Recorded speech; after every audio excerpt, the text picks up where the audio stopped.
અને સવા ભગત એની ઉપર બેઠા અને તો ભગતને જો સાફ કરવા માટે લગાડ્યા છે હો. અને પોઈઝનિંગની અસર છે તો એને ડ્રીપ ચાલુ કરી નાખી છે. તરણેતરનો મેળોય થવાનો છે અને પશુ પ્રદર્શન હરીફાઈ થવાની છે જો સામે. એ દિવસે આપણે એમ હતું કે વરસાદ થઈ ગયો તો ઠંડુ વાતાવરણ થઈ ગયું હશે, પણ ગરમી તો વાત છોડી દો એવી છે. જય જય જય માતાજી મિત્રો, સ્વાગત છે આપ સૌનું આજના એક નવા વ્લોગની અંદર. આશા કરું છું આપ બધા ઓકે રિપોર્ટ છો. અને આજના વ્લોગની શરૂઆત આપણે અહીંયા પાંજરાપોળથી જ કરી છે. હજી પાંજરાપોળ આપણે પહોંચ્યા નહીં, જાય છે. તો પાછળ મારી તમે જોઈ શકો છો નીણનું કામ ને ચાલુ છે. આજે લીલું આવ્યું છે, કાલે તો આવ્યું નહોતું. આજે મવડી આવી છે તો બધા વાડાની અંદર મવડીની નીણ થશે. અને આ પાણીની બોટલ લઈને આપણે હોસ્પિટલની અંદર રાખીએ ને પછી જાય આપણે વાડાની અંદર અને ચેક કરીએ કાંઈ નવો કેસ આવ્યો હોય કે જે આપણા રેગ્યુલર બધા પશુ છે એ બધું જોઈ લઈએ. તો આપણે અહીંયા માંદવાડા વાડામાં આવી ગયા અને મારી પાછળ તમે જોઈ શકો છો બધા જે માંદવાડા ઢોર છે એ બધા આવે છે નીણ ઉપર. અને આ વાડાની અંદર જારની નીણ થઈ છે. જો કેવો ક્લીન વાડો છે ને એકદમ. 2 દિવસથી એવી મસ્ત વરાપ છે એટલે બધા ઢોરને મોજ આવી ગઈ. અને આપણે બધાને પણ જો અહીંયા અંદર એ સુકાઈ ગયું, નહીં આ બધું પલરી ગયું હતું એકદમ. અને અત્યારે છે આપણે આ ગાયને ઊભી કરવાની છે. જો આ રે ગાય છે ને એ, તો એને ઊભી કરી નાખીએ ને. બાકી એના સિવાય તો કાંઈ બીજો નવો કેસ છે ને. ઢોરા ઉઠલી ગયા તો બધાને પાવડર નખાઈ ગયો છે. અને જે માંદાવાળા ઢોર છે એ નીણ ખાઈ લે પછી એમાં ડ્રેસિંગનું કામ આપણે કરશું. તો આપણે પથારીમાં જેટલા ઢોર ઊભા થાય એમાં બધાને ઊભા કરીએ છીએ. અને જે માંદાવાળા ઢોર છે જે ડ્રેસિંગને આપણે કરવાનું છે એ બધા અત્યારે નીણ ઉપર છે. ચરો ખાય છે, થોડી વાર એને ખાઈ લેવા દે અને પછી આપણે કામ ચાલુ કરશું.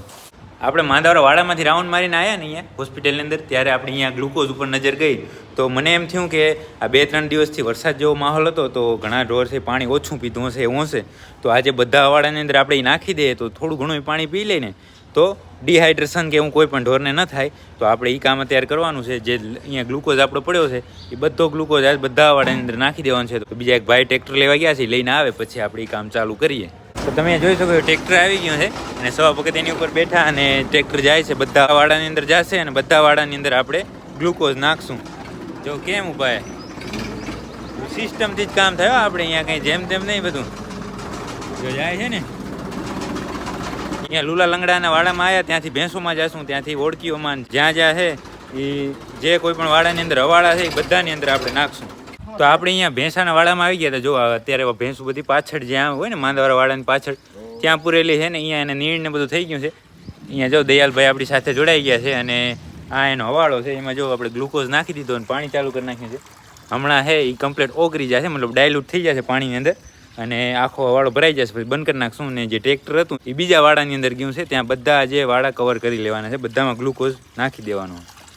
આપણે લુલાવાળો વાડો, પછી ભેંસાવાળો વાડો, પછી પાકડીવાળો વાડામાં અને હવે આવી ગયા ગૌશાળામાં. જો બધી ગાયો આજે માણસ નથી એટલે અહીંયા ઘરે જ હાજર છે, મતલબ અહીંયા પાંજરાપોળ જ હાજર છે. અને સવા ભગત જો ગ્લુકોઝ નાખે છે હવાડાની અંદર. બધો ભગત નાખી જ દેજો. હા જો તીખ્યુંમાંથી ખાલી આપણે ગ્લુકોઝ નાખવા આવ્યા તો આમ કાનોડે છે.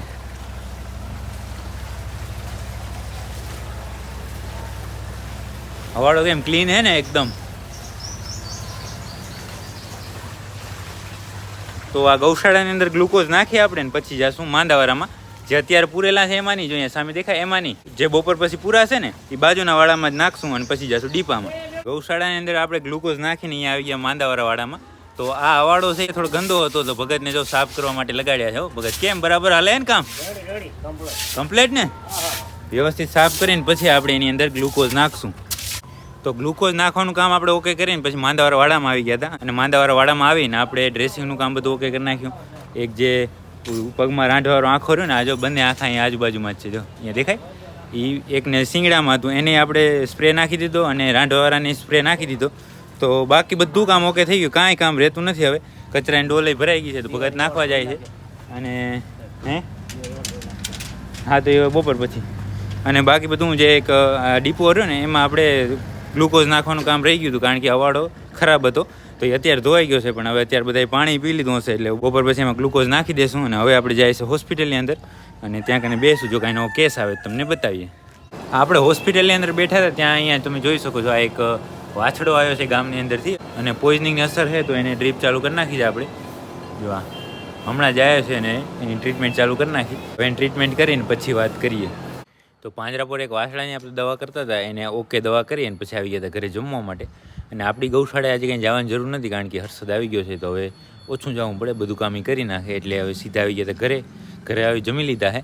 અને પાછળ જો ગોડાઉનનું કામ ચાલુ જ છે. પાયો ખોદાય છે અત્યારે, એટલે આજે તો ચણતર કાંઈ કરી નથી. આજે તો હજી પાયો જ ખોદાય છે, એટલે મારા ખ્યાલથી કાલથી ચણતર ચાલુ થશે. અને હવે ફરી આપણે જવાનું છે પાંજરાપુર, તો ચાલો જાય પાંજરાપુર. તો આપણે અહીંયા પાંજરાપુર પહોંચી ગયા હતા અને પાંજરાપુર આવી સીધા આવ્યા માંદાવાળામાં, કારણ કે જે બપોરના એક વાછડો આવ્યો હતો એ ચેક કરવા માટે. તો જો એ તો જે એવી હાલત ઉપર જ છે, કાંઈ એટલો સુધારો નથી, કારણ કે બ્લડ આખું બ્લેક કલરનું થઈ ગયું, હેવી પોઈઝનિંગ થઈ ગયું છે. લગભગ 4 લીટર જેવી ડ્રીપ ચડાવી છે. અને અત્યારે હવે બીજું કાંઈ આપણે નહીં કરી શકીએ, રાહ જોવી પડશે. તો એ એક છે. અને એના સિવાય બીજું કાંઈ નવો કેસ છે નહીં. બાકી એક અહીંયા માંદાવાળાની જે એક ભેંસ છે એ બાજુના વાડામાં બેસી ગઈ છે. એની નબળાઈ ઉંમર ઘણી છે એની, એટલા માટે હવે એને ચેક કરવા ગયા છે. શું થાય એ પ્રમાણે આગળ એની ટ્રીટમેન્ટ કરીએ. તો આપણે આ ભેંસને ચેક કરી લીધી છે. ભેંસ આમ નોર્મલ જ છે, પણ શું ઉંમરને કારણે બચારી બેઠી છે. આજે સવારે ઊભી નથી થઈ, એટલા માટે અત્યારે આપણે ચેક કર્યું. પણ એવું કાંઈ તાવ કે એવું કાંઈ આપણે દેખાણું નથી, આમ નોર્મલ જ છે. તો હવે જો થોડી વારમાં ઊભી થશે કે એવું કાંઈ હશે તો જોશું, નહીંતર પછી ટ્રેક્ટરથી ઉપડાવી આપણે એને નખાવી દઈશું એને પિંજરાની અંદર. બાકી એને દવા તો સવારના કરી હતી, પણ અત્યારે કાંઈ ફરક ના દેખાણો ને, એટલા માટે આપણે ટેમ્પરેચરને લીધું. પણ અત્યારે કંઈ દવાની જરૂર નથી, એકદમ ઓકે છે. અને ત્યાં બેઠે બેઠે થોડું ઘણું ખાધું છે. અને અત્યારે આપણે આવી ગયા હતા અહીંયા ડીપાની અંદર. જોઈ શકો છો, મેં તમને વાત કરી હતી કે સવારના હવાડો સાફ હતો નહીં, તો હજી સાફ થયો નથી. તો અત્યારે આપણે એને સાફ કરાવશું અને પછી એની અંદર ગ્લુકોઝ નાખશું.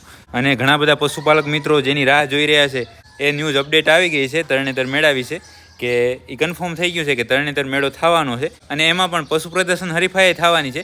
તો ઘણા બધા મિત્રો છે એ વિચારતા હશે, કારણ કે એવું હોય કે તરણેતરનો મેળો તો થશે, પણ પશુ પ્રદર્શન હરીફાઈ થશે કે નહીં, એ ઘણા બધાને એવો પ્રશ્ન હશે. પણ હું તમને જણાવી દઉં આ વિડીયોના માધ્યમથી કે ત્યાં તરણેતરનો મેળોય થવાનો છે અને પશુ પ્રદર્શન હરીફાઈ થવાની છે. તો જે કોઈ પણ પશુ પ્રેમીને એમાં ભાગ લેવાની ઈચ્છા હોય એ તમારી રીતે બધી માહિતી તમે મેળવી લેજો. અને ગીર અને જાફરાબાદી 2 બ્રીડ હાલ છે, તો એ તમારી રીતે જોઈ લેજો. પણ મેઇન તો આ વાત હતી કે થશે કે નહીં, તો એનું અપડેટ આવી ગયું છે. તરણેતરનો મેળો થશે અને એમાંય પશુ પ્રદર્શન હરીફાઈ થશે. તો એ મેં તમને જણાવી દીધું. બાકી હવે આપણે અહીંયાનું જે ડીપાનું હવાડો સાફ કરાવવાનું કામ છે એ કરાવશું. તો આપણે હવાડો સાફ કરાવવાનું કામ કરાવતા હતા ત્યાં છે રાપરની બાજુમાં ગેડી ગામ છે ને, ગેડી ગામથી એક રોજ આવ્યું હતું. જો રોજનું બચ્ચું છે, કૂતરે હેરાન કર્યું હશે અને પછી એ બધા ખેડૂતોએ છે એને બચાવ્યું આ રોજના બચ્ચાને અને અહીંયા રાખી ગયા. અહીંયા પાછળના ભાગમાં ઘણું લગાડ્યું છે. પણ આ રોજનું તો કેવું હોય કે આપણે એને બચાવવા જાય ને તો એને ફળકથી છે ભડકીને એક્સપાયર થઈ જાય. એટલું બધું આ ભડકે આ જનાવર એવું છે ને, એટલા માટે. પણ છતાં આ બચ્ચું છે હજી ઓછું સમજતું હોય એને ભડક્યું નથી. તો આમ તો જોઈએ છે હવે શું થાય છે. બાકી રોજમાં આપણે એટલા બધા સક્સેસ જાય નહીં, કારણ કે આમ આપણે દવા કરવા પાસે જાય ને તો એ એટલું બિયાય કે આમ બિયાઈને મરી જાય એવું થતું હોય. એટલા માટે રોજ આપણે ઘણા બધા અહીંયા આવે, પણ હું બચાવી ન શકીએ એટલા બધા. 10 2 બચે તો બચે, બાકી 2 ન બચે એટલો રેશિયો ઓછો છે. બચવાના સાંજ ઓછા છે એટલા. પણ છતાં એની ટ્રીટમેન્ટ બધી આપી છે આપણે. અને હવે બીજું કાંઈ અહીંયા કામ રહેતું નથી, તો હવે થોડી વાર જઈશું આપણે હોસ્પિટલની અંદર. આપણે એકની દવા કરી, ત્યાં જો બીજું બચ્ચું આવ્યું છે, રોજનું જ બચ્ચું જો સામે. એની ટ્રીટમેન્ટ આપી દીધી અને ઓમ બીજું કાંઈ નથી, થોડું નોર્મલ લાગેલું છે, તો પછી રાખી દીધું રાયધન ભગતના પિંજરામાં. તો મિત્રો આપણે પાંજરાપુર જે 2 રોજ આવ્યા એની દવા કરી નાખી દીધી. અને જે કાંઈ પણ પાંજરાપુરના કેસ હતા એ બધા સોલ્વ કરીને પછી કાંઈ નવો કેસ હતો નહીં. અને બીજું કામ આપણે ઘણું બધું જે ઢોર ઊભા કરવાના ને એ બધું હતું, એ કામ કરાવવામાં બીજું કાંઈ બતાવવાનો તમને સમય ના મળ્યો. તો સીધા આવી ગયા આપણે આપણી ગૌશાળાએ. અને ગૌશાળાએ આવીને આજ તો એવો આનંદ થયો. અને આનંદ થવાનું કારણ શું ખબર? જોઈ લો, આ બધી આડવા ગઈ હતી ગાયો. જો આ કૃષ્ણા હમણાં સુધી બેઠી હતી, હમણાં ઊભી થઈ ગઈ. અને એટલી આજ તો ગાયો ધરાઈને આવી છે. જો કેવી શાંતિથી બેઠી છે. અને આફરા તો ચેક કરો તમે, બેહી નથી શકતી એવું ખાઈને આવ્યો. આ પાંડેને જોઉં તમે, આજે તો આ બંસી ગઈ હતી, પણ બંસી તો હાલો જો કે આજે પહેલો દિવસ હતો તો એ તો ઓછું ચરી હોય તો કાંઈ વાંધો નહીં. બાકી આ જો પ્રેમવતી આજ તો ધરાઈને બેઠી છે. આર્યા કલ્યાણી, આ કૃષ્ણા. હવે જેમ જેમ છે દિવસો આવા ચોખ્ખા, મતલબ વરાપવાળા અને તડકો આખો દિવસ રહેશે તો એમ તો એવી ધરાવવાની ગાયું. કારણ કે ખડ એવું નીકળશે કે ખાણ મૂકી દેવાની. ખાણ આજે જ છે, આજે તો બે દિવસ થયા વરસાદને, ના 3જો દિવસ કદાચ છે. તો આજે થોડા ખાણ તો અમુક ગાયો મૂકી દીધા. જેમ જેમ દિવસો જશે એમ તો ખાણ હંચોળા મૂકી દેવાના, એવી ધરાઈને આવવાની. બાકી દવાઈનું કામ થઈ ગયું છે. તો વાસુડાએ બધાએ દૂધ પી લીધું મસ્ત રીતે. અને પાછળના વાડામાં જે પાકડ માલ રહ્યો આપણો, એ એવો ધરાઈને આવ્યો છે. એમાં આપણી 2 શંકર રહીને એ તો હાલી નથી શકતી એવી ધરાઈને આવી છે.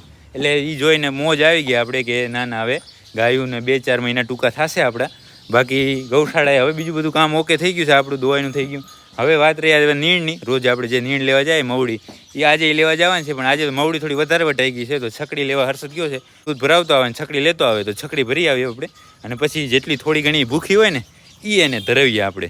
તો આપણે મવડી લેવાનું કામ છે એકદમ ઓકે કરી નાખ્યું. મવડી નાખી દીધી ને તમે ગરમી જો.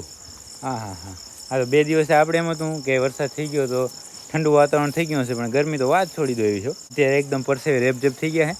પણ બધી ગાયોને આપણે નીણ નાખી દીધી. જો પાછળના વાડામાં અત્યારે છે, અને આમ જેટલું દેખાય એટલું જોવો તમે. બધા જો લાઈનમાં બધા નીણ ખાય છે, અને આગળ દૂધણી ગાયોને બધા નીણ નખાઈ ગઈ છે. તો આ લગભગ નીણનું કામ તો સમજો ને 1 કલાકે હાલ્યું. આશરે મારા ખ્યાલથી 10 મણ જેટલી મવડી આપણે લઈ આવ્યા છે. 10 મણ એટલે સમજો ને 400 કિલો. અડધા ટનમાં થોડી ઓછી એટલી મવડી વાટીએ. આજે બધા ધરાઈને આવ્યા છે, પણ છતાં થોડા ઘણા ભૂખ્યા હોય એ પ્રમાણે ખાઈ લેશે. અને હવે બીજું કાંઈ કામ છે ને, હવે જવાનું છે ઘરે, અને ઘરે જઈને જમવાનું છે એ જ. તો આજના વિડીયોને આપણે અહીંયા સુધી રાખશું. જો આ વિડીયો તમને પસંદ આવે તો લાઈક કરી નાખજો, કોમેન્ટ કરી નાખજો. મળીએ કાલના નવા વિડીયોમાં.